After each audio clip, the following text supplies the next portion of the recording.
মানে আমি জানি যে আমরা এক সময় সঙ্গীহীন হয়ে যাবো, আমাদের সাথে কেউ থাকবে না, আমরা সবাইকে হারাই ফেলবো। কিন্তু এতগুলো মানুষের জীবন চিরতরে অন্ধ, পঙ্গু।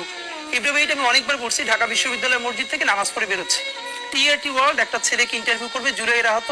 তা আমাকে দেখে ওরা কথা বলতেছে, তখন ছেলেটা শুনতেছে যে আমি এসছি। কোরআনের হাফেজ, মনে হয় 21 না 22 বছরের, দুই চোখ চিরতরে হারাই গেছে, আলো ফিরবে না। তা আমার কাঁধে হাত রেখে বললো কি যে হাদি ভাই, আমার সপ্তাহখানেকের জন্য আমার একটা চোখে একটু আলো ফিরিয়ে দেওয়া যায়। আমি বললাম ভাই, এক সপ্তাহের জন্য কেন? বললো ভাই, অন্তত আমার মাকে আমার খুব একবার দেখতে মন চাই।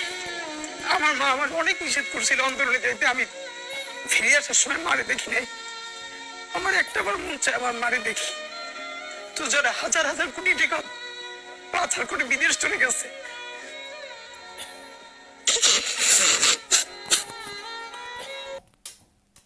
বাবা, আমার সমুদ্র দেখছেন? আমার সমুদ্র দেখছেন?